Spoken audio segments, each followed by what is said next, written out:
নমস্কার, বাংলা বাজারে সবাইকে স্বাগত। আমি অনিকেত চট্টোপাধ্যায়। শুরু করছি আমাদের অনুষ্ঠান মতামত। আর আজকের মতামতের শীর্ষক 25টা ব্যাগ নিয়ে পালালেন অভিষেক।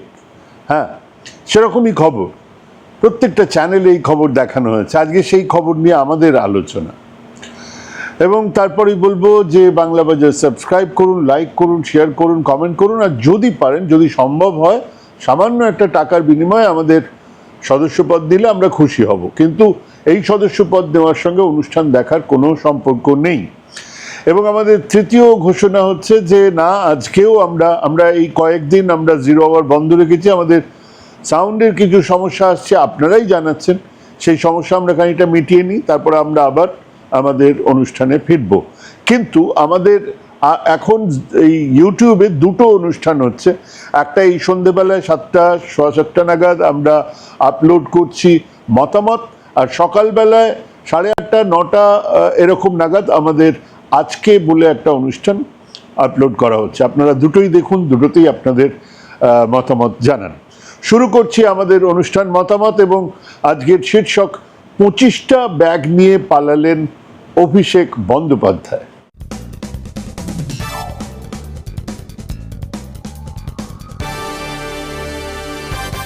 আমরা মাত্র কিছুদিন আগে পর্যন্ত বিজেপির আইটি মিডিয়া সেল নিয়ে এরকম কিছু কথা বলতাম যে গোয়েবলসের বিগ লাই তত্ত্ব, এই বিজেপি আইটি সেলই নাকি তাকে আরো অনেক উচ্চতায় নিয়ে গেছে, আরো অনেক রিফাইন করেছে। মিথ্যে কথার বিনির্মাণের এক ফ্যাক্টরি খুলে ফেলেছে তারা।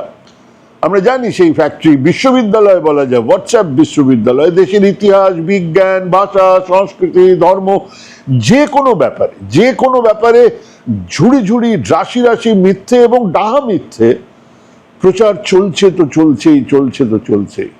আপনার সামনে এমন কিছু বিষয় নিয়ে হাজির হচ্ছে তারা, সেই প্রশ্নগুলো, যে প্রশ্নকে আমরা কাউন্টার করতে গিয়ে নিজেরাই অবাক হয়ে যাচ্ছি। এক নবনির্মিত মিথ্যের পাহাড়ের সামনে দাঁড়িয়ে এখন নিজেদেরই মাঝে মধ্যে একটা অসহায় মনে হচ্ছে।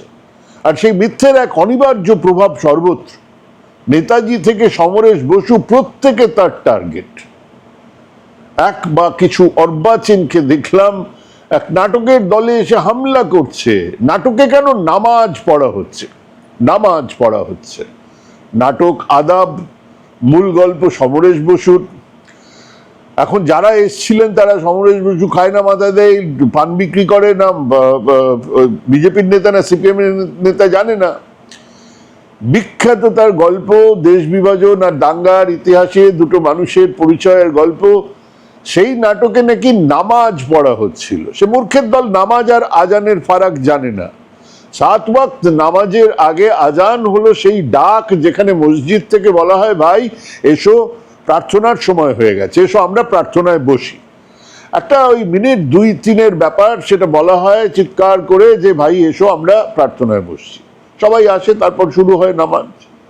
তো আদাব গল্পে আজানের সুর ভেসে আসে। আমরা কতবার বলেছি, এধারে আজান ওধারে মন্দিরের ঘন্টা মিশে যায় আমাদের দেশে। আমরা গর্বিত ছিলাম সেই জন্য। এখানে কেন আজান আসছে, কেন আসবে, কেন এক নব হিন্দু জাগরণের পরে নাটকে আজানের ধ্বনি থাকবে? মসজিদ থেকে রামধুন ভেসে আসলে সেরকমটাই তারা চাইছেন। এরকম এক নাদান ব্যাপার। এটাই প্রশ্ন সেই আহাম্মক অশিক্ষিতদের, তার চেয়েও অশিক্ষিত মিডিয়া, তার চেয়েও অশিক্ষিত সেলিব্রিটি রাজনীতিবিদদের জিজ্ঞেস করছে নাটকের নামাজ পড়ার সময় এ ধরনের ঝামেলা নিয়ে আপনি কিছু বলুন। তিনি আগডুম বাগডুম, ঘোড়াডুম, সাজে ঢাল, মেঘে ঘোঘর বাজে ইত্যাদি বললেন, কারণ সে গল্প, সে ইতিহাস, সে সংস্কৃতি তার গুলুলু বুলুলু টুলুলিতে নেই। হ্যাঁ, এটাই চলছে। সেদিন দেখলাম বিরাট সংবাদ মাধ্যমের এক রিপোর্টার, বিরাট অ্যাঙ্কার নয়, স্টুডিও থেকে নয়, গ্রাউন্ড জিরো থেকে রিপোর্টিং করছেন, চিৎকার করে বলছেন আগুন নেভানোর জন্য 6খানা দমকলের গাড়ি চলে এসেছে। তিনি সরকারের তৎপরতার কথা বলেই যাচ্ছেন। কে বলেছে তাকে তৎপরতার কথা বলতে? গ্রাউন্ডে যা ঘটছে তাই বলো, আর কিংবা বলো না। তার মধ্যে হঠাৎ স্থানীয় একজন, তারপরে আরো কয়েকজন তাকে ঘিরে ধরে জিজ্ঞেস করতে শুরু করলেন, এখনো একটা গাড়ি এসছে, আগুন ছড়াচ্ছে, আর আপনি 6টা গাড়ি এসছে বলে রিপোর্টিং করে যাচ্ছেন। অবাক কাণ্ড। কে তাকে বলছে এই কাজটা করতে, নাকি সে নিজেই সম্মোহিত? কি হচ্ছে ব্যাপারটা? সে ভিডিও ভাইরাল, অনেকেই দেখেছেন সেগুলো। এগুলো নতুন কিছু নয়, এর আগের জামানাতে, তার আগের জামানাতেও মিডিয়া একইভাবে ব্যবহৃত হয়েছে। বাংলাতে নিজেদের মিডিয়া তৈরি তো করেছে সিপিএম, তাদের রাজ্য কমিটির সদস্যকে বোর্ড অফ ডিরেক্টরে রেখে সেই টিভি চালু করা হয়েছিল। সেই টিভির অ্যাঙ্কারনিরা তখন বাম, পরে তৃণমূল, তারপরে এখন বিজেপি। অভিক দত্ত তো সেই কবেই অপসারিত হয়েছেন, মারাও গেছেন। কে বসবে খাস খবরের মাথায়, তার নির্দেশ দেওয়া হয়েছিল মালিক রমেশ গান্ধীকে, তা তিনি মেনেও নিয়েছিলেন। নির্দেশ এসেছিল আলিমুদ্দিন থেকে। তৃণমূল জামানাতে সাংবাদিকরা নেত্রীর লগে লগে থেকেছেন, শুধু নয় নিজেদের আখের গুছানোর জন্য যা যা করার সবকিছু করেছেন। তখন নেত্রীর গানের গলার সুর, কবিতার ছন্দ আর তার আঁকায় রেখার বলিষ্ঠতা খুঁজে পেতেন এনারাই। আজকে যারা বলিষ্ঠ সাংবাদিক বিজেপির হয়ে প্রচার করছেন, কেউ সরাসরি কেউ ঘুরিয়ে, এরাই বলিষ্ঠতা, এরাই সব লন্ডন গেছেন, নামে বিভিন্ন দেশে গেছেন এরাই। এবং সেখানে কেবল গেছেন না, যেতেই তো পারেন। সাংবাদিকরা যাবেন বিদেশে এরকম সমস্ত ব্যাপারে মুখ্যমন্ত্রীর সঙ্গে বা প্রধানমন্ত্রী, এগুলো খুব সাধারণ ব্যাপার। কিন্তু খালি যাওয়া নয়, মুখ্যমন্ত্রী পেছনে হাঁটছেন, ওনারাও পেছনে হাঁটছেন। মুখ্যমন্ত্রী গান গাইছেন, ওনারাও গান গাইছেন। হ্যাঁ হ্যাঁ বলা সঙ্গের দল। আজকে তাদের অনেকে বিপ্লবী, কিন্তু সবে 3 মাসের জমানা এসবের দুকুল ছাপিয়ে গেছে। সত্যি দেখে বলতে হচ্ছে বাহবা নন্দলাল বাহবা। অনেকে সেই আগের জমানারই সেই কর্তা ভজার দল। এখন তাদের অক্লান্ত প্রচেষ্টা কিভাবে একটা ইউটার্ন নেওয়া যায়, কিভাবে আবার সেন্টার স্টেজটা দখল করা যায়। কারণ সেন্টার স্টেজে থাকলেই তবেই তো উন্নতি, তবেই তো পে প্যাকেট স্ফীত হবে।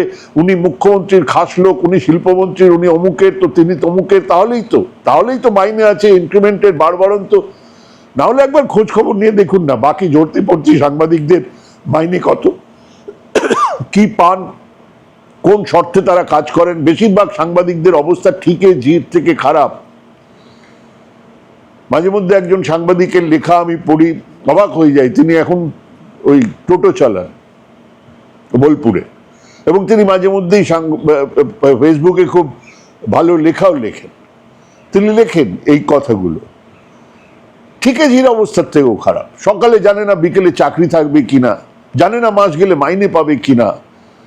একটা জিনিস এখন ইএমআইতে নিতে গেলে বুক কাঁপে যে সামনের ইএমআই, মানে 10 মাস পরে ইএমআইটা দিতে পারবো কিনা। কেবল বোঝার চেষ্টা করে সেই সব সাংবাদিক, খুঁটি ধরা সাংবাদিকরা কি চাইছেন, মানে বড় সাংবাদিকরা কি চাইছেন, মালিক কি চাইছেন। নাহলে এই কদিন আগেই অভয়া ধর্ষণ খুনের সময় এক সাংবাদিক যেভাবে পুলিশের ফাইল আর ভেতরের খবর বার করে সত্যিটাকে সামনে এনে দাঁড় করিয়ে দিয়ে একেবারে প্রমাণ করে দিয়ে বোঝাতে পেরেছিল যে এই ধর্ষণ সঞ্জয় রায় করেছিল আর কতটা কিভাবে সে জড়িত ছিল। সেই সাংবাদিক বারুইপুর ধর্ষণ আর হত্যা, এমনকি তার এনকাউন্টারের পরে একটা ইনসাইড স্টোরি বার করলেন না। আমি বিশ্বাসই করি না যে তার কাছে খবর নেই, আমি বিশ্বাস করি তার কাছে সমস্ত খবর আছে। তিনি এখনো ভয়হীন আর ভরসা আউট মোডেই আছেন, কাজেই রিস্ক নিতে যাননি। পরিবার সন্তান সামলেই তো সাংবাদিকতা। এবার আসল কথায় আসি। 25টা ব্যাগের গল্প গতকাল যে শোনেননি তিনি হয় কালা, না হলে উন্মাদ, না হলে এক আপন ভোলা লোক যার জাগতিক কোনো বিষয়ে মনোযোগ দেবার কোনো সময় নেই। এক আইনজীবী আদালতে বা তার বাইরে সম্ভবত বললেন যে অভিষেক বন্দ্যোপাধ্যায়কে বিদেশে চিকিৎসা করানোর অনুমতি দেওয়া হয়েছে। উনি অনুমতি পেয়েই 25টা ব্যাগ নিয়ে চলে গেলেন আমেরিকা। ব্যাস, সেই মুখ থেকে মুখে, অন্য মুখে, গ্রাম থেকে গ্রামান্তরে রুটি গেল সেই বার্তা। এক দুর্মুখ মন্ত্রী বাকিটা বলে দিলেন। তারপর মিডিয়া, ইউটিউব আর এআই এর জমানাতে আমরা সেই সুটকেসের বহরের পেছনে অভিষেকের ছবিও দেখলাম। তিনি কেন 25টা সুটকেস নিয়ে যাচ্ছেন? তার একটা ব্যক্তিগত প্লেন আছে, মানে ব্যক্তিগত একটা প্লেনে চলেন, চার্টার্ড প্লেনে চড়েন, ভাড়ার। বেশ কয়েকবার দিল্লিতে যাতায়াত করেছেন, কিন্তু সেই ভাড়ার প্লেনে আমেরিকা সম্ভব নয়। তো যাকে হবেও হয়তো। তো 25টা ব্যাগে কি আছে? টাকা, কত টাকা, সোনা, কত সোনা, এগুলো নিয়ে যাওয়া যায় নাকি?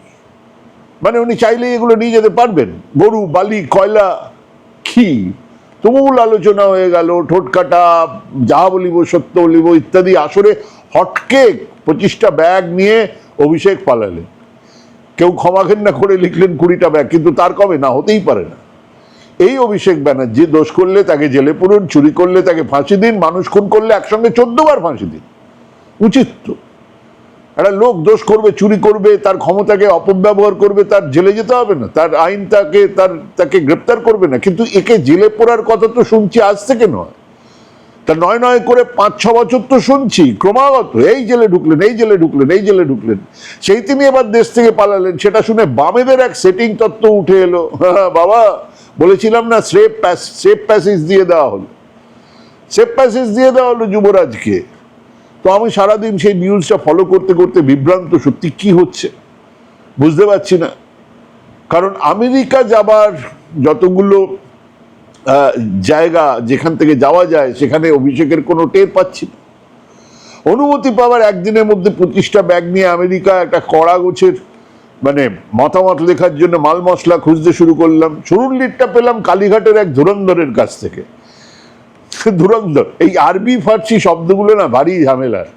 ফাজিল শব্দ হলো এক ডিগ্রি, ইসলামিক শিক্ষা ব্যবহারের এক উচ্চতর ডিগ্রি। ফাজিল পাস করা মানে একটা বিরাট ব্যাপার। তো বলা শুরু হলো, সব জানে, একেবারে ফাজিল। মানে ফাজিল পাস করে গেছো, এমন এত শিক্ষা তোমার? সেখান থেকে ফাজিল হয়ে উঠলো এক তাচ্ছিল্যের কথা, ফাজলামি করবি না। এখনো মধ্য ভারতে, বিশেষ করে উত্তরপ্রদেশে কবি সম্মেলনে আমি নিজে শুনেছি, আমাকে একজনের সঙ্গে পরিচয় করিয়ে দেওয়া, হিন্দি সাহিত্য থেকে ধুরন্ধর কবি। ধুরন্ধর মানে কি? ধুরন্ধর কবি আবার কি? কিন্তু বলা হয় ধুরন্ধর কবি মানে হিন্দি সাহিত্যের বিখ্যাত কবি। কিন্তু ওই যে এখন ধুরন্ধর সিনেমার পরে ধুরন্ধরের মানেই আলাদা।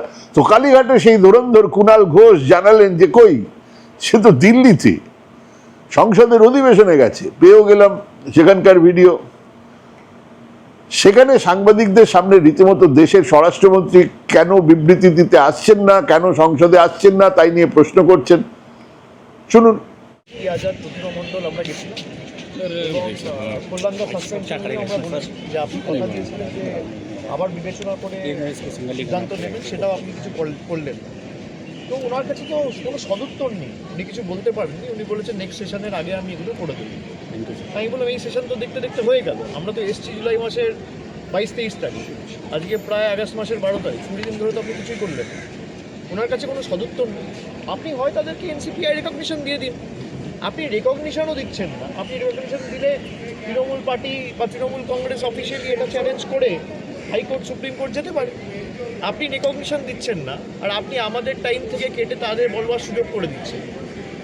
তারা যখন বক্তব্য রাখছে তাদের নামের পাশে লেখা আছে অল ইন্ডিয়া তৃণমূল কংগ্রেস। যারা বক্তব্য রেখেছেন এই গ্রুপ থেকে তথাকথিত এনসিপিআই এমপিরা, তাদের নামের পাশে লেখা থাকছে এআইটিসি। তারা জোড়া ফুল প্রতীক চিহ্নে নির্বাচিত, মমতা বন্দ্যোপাধ্যায়ের ছবি সামনে রেখে নির্বাচিত, আর এসে এখন বলছে এনডিএকে সমর্থন করছে। 10th শিডিউল যদি আপনি দেখেন তাহলে ডিসকোয়ালিফিকেশন ছাড়া আর তো কোনো উপায় নেই। তো আমরা এটা জুন মাসেও যখন ডিসকোয়ালিফিকেশন পিটিশন ইন্ডিভিজুয়ালি 20টা মুভ করা হয়েছিল তখনও স্পিকারকে বলেছিলাম। আজকে প্রায় 2 মাস হয়ে গেল, কোনো সদুত্তর নেই।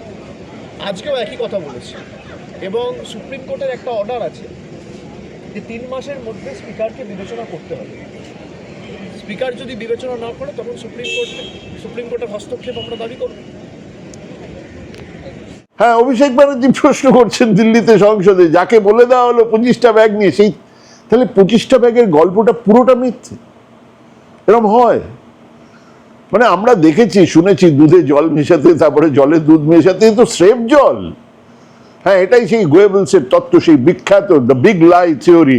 If you tell a lie big enough and keep repeating it, people will eventually come to believe it. একটা মিথ্যাকে যদি ফুলিয়ে ফাঁপিয়ে, বড় মিথ্যা, ছোট ছোট মিথ্যে নয়, বারবার বলতে থাকো, মানুষ একসময় সেটা সত্য হিসেবে মানতে শুরু করবে।